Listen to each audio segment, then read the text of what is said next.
श्री राम समर्थ. समर्थांनी एक सुंदर असा बोध आपल्यासाठी प्राप्त करून दिलेला आहे. दिसेना जनी तेची शोधून पाहे, बरे पाहता गुज तेथेची आहे. करी घेऊ जाता कदा आढळेना, जनी सर्व कोंदाटले ते कळेना. समर्थांनी उत्तमाचा श्लोक प्राप्त करून दिला.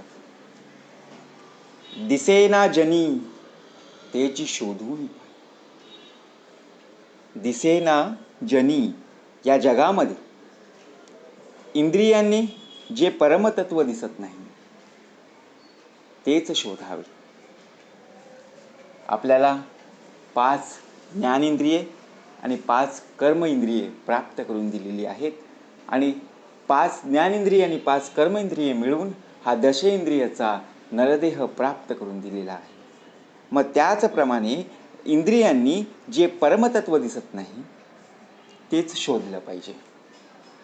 बरे पाहता गुज तेथेची आहे. नीटपणे पाहिलं तर खरं रहस्य दिसत असतं. आता रहस्य जाणून घ्यायचं आहे म्हणजेच काय, आपल्याला डोळ्यांनी प्रत्यक्ष पाहायचं आहे. एखादी वस्तू बाजारात नवीन आली की ती वस्तू आपण डायरेक्ट विकत घेतो का? नाही घेत. कोणीतरी पहिली ती वस्तू विकत घेतं आणि त्यांचं आपण संपूर्णपणे अवलोकन करतो की वस्तू कशी आहे, काय आहे. केव्हा कळते? आपण डोळ्यांनी प्रत्यक्ष पाहतो. पाहिलं की नाही? पाहिलं. परंतु ती कशी लागते? गोड लागते, कडू लागते, आंबट लागते. मग परमतत्व दिसत नाहीये. कुठली तत्व दिलीत ना? 5 ज्ञानेंद्रिय आणि 5 कर्मेंद्रिये. मग आता डोळ्यांनी पाहिलं पण जीभ आहे ना, जिभेने आपल्याला चव कळेल. नुसतं डोळ्यांनी आपण सांगू शकतो का ती गोड आहे का कडू आहे? नवीन वस्तू विकत आली आहे बाजारात, बरोबर की नाही? मग तेव्हा आपण ती खाल्ल्याशिवाय, चाखल्याशिवाय आपल्याला त्याची गोडी आपल्याला समजेल कशी? ती चव कशी आहे? गोड आहे का कडू आहे? आंबट आहे का तुरट आहे? परंतु डोळ्यांनी पाहिलं आणि जिभेने स्वाद सुद्धा घेतला, परंतु कान आहेतच. आता कानाने काय करायचं तर ऐकलं पाहिजे. लोक सुद्धा ती वस्तू घ्यायला येतात तेव्हा ते सांगतात की बाबा या वस्तूची चव आंबट आहे, आंबट गोड आहे. मग तेव्हा आपल्याला कळतं बाबा ही वस्तू बाजारात आलेली आहे, त्या वस्तूची चव आंबट गोड आहे. डायरेक्ट आपण घेत नाही का? डायरेक्ट घेतो? नाही. म्हणजेच नीटपणे पाहिलं तर त्याचं खरं रहस्य आपल्याला दिसत असतं. आता आपल्याला सुद्धा शोधायचं आहे. म्हणजेच काय, करी घेऊ जाता कदा आढळेना. ती वस्तू हातात घेऊन पाहता येत नाही. आता कोणती वस्तू? आपण श्वास घेतो. पुन्हा एकदा तोच भाग. श्वास घेताना आपण श्वास घेतो का? हो नाहीये. आपण चालताना बघा, आपला मित्र असेल, आपण मित्रांशी संवाद साधत निघून जातो, परंतु श्वास घेतो कोण? ती वस्तू हातात घेऊन पाहता येत नाहीये. मग आता कोणती वस्तू? त्याचा सुद्धा भाग समर्थांनी दिला. जनी सर्व कोंदाटले ते कळेना, ते परब्रह्म सर्वत्र भरून राहिलं आहे हे लक्षात येत नाही. बघा, आता एखादी वस्तू असेल, बर्फ आहे बघा, फ्रीजमध्ये बर्फ आहे.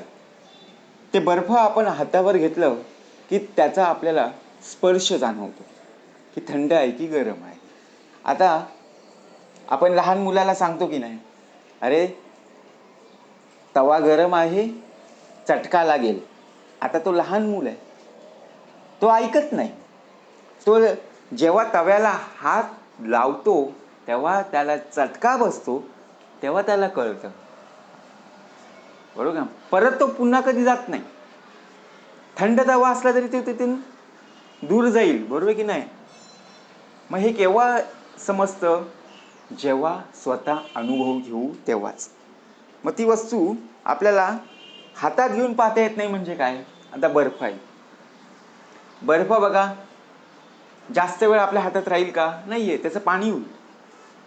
स्पर्श तर आपल्याला कळलं की थंड आहे. मग तसंच परब्रह्म आहे. आता परब्रह्माची जाणीव, परब्रह्माची ओळख पटवून घ्यायची.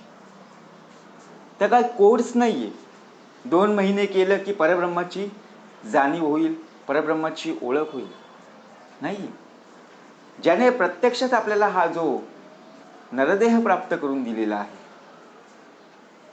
84 लक्ष योनी फिरून आल्यानंतर जो नरदेह प्राप्त झालेला आहे, त्यामध्ये आपल्याला महद्भाग्य प्राप्त झालेलं आहे. आता महद्भाग्य टिकवायचं आहे आणि त्यातूनच परभाग्य म्हणजे काय. नरदेह प्राप्त झाला जरी असला तरी आपला देह हा भगवंताच्या चरणी अजूनपर्यंत आहे, हे म्हणजे आपलं परमभाग्य. मग महद्भाग्य हाताशी आले परंतु भोगू नाही जाणितले असं होणारच नाही. एखादी वस्तू आपण बाजारातून आणली, खर्च करून आणली आणि ती जर अशीच ठेवली, एखादी खायची वस्तू असेल ती जर अशीच ठेवली आणि ती खराब झाली, उपयोग झाला का हो, नाहीये. उपयोग झाला का, नाही झाला, कारण का ती वस्तू खराब होऊन गेली. मग आपण सुद्धा खाल्ली नाही आणि आपल्या घरातील लोकांना किंवा आपल्या मित्रांना सुद्धा दिली, शेवटी ती फुकट गेली की नाही. मग हे असं असतं. मग आपल्याला परब्रह्माची जाणीव, परब्रह्माची ओळख का अजूनपर्यंत प्राप्त नाहीये.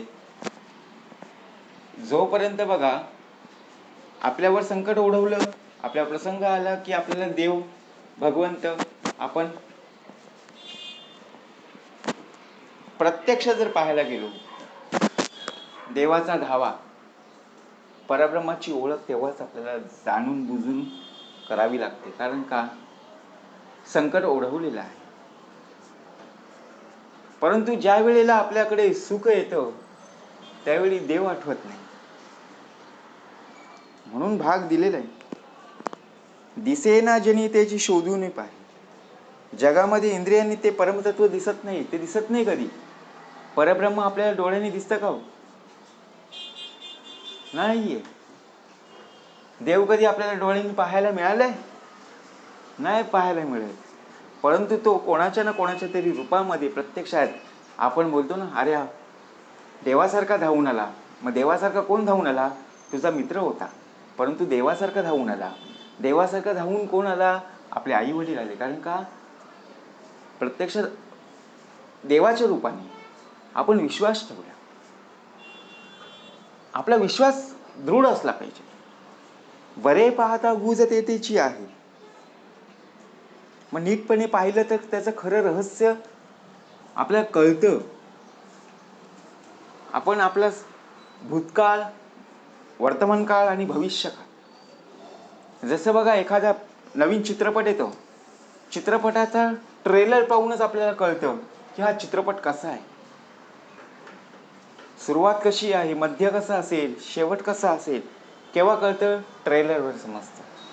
परंतु जर कोणी आपल्याला पिक्चर बघायच्या अगोदरच सर्व स्टोरीज सांगितली, काय हो पिक्चर बघायला इंटरेस्ट येईल, नाहीये.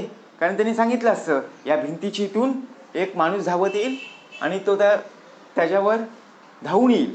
मग आपल्याला अगोदरच हां आता हा धावून येईल, आता पाऊस पडेल, हां बघा आता पाऊस पडला, म्हणजे काय, मग या पिक्चरची स्टोरी आपल्याला अगोदर कळलेली आहे.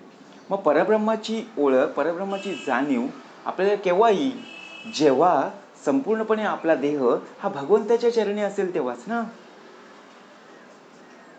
कारण संपूर्णतः जर आपला देह त्याच्या नामस्मरणामध्ये असेल, भक्तीमध्ये असेल, पूजा अर्चामध्ये असेल, तरच आपल्याला नक्की सामर्थ्य प्राप्त होईल. दिसेना जनितेची शोधून पाहे, बरे पाहता गुज तेथेची आहे, करी घेऊ जाता कदा आढळेना, जनी सर्व कोंदाटले ते कळेना. जय जय रघुवीर समर्थ.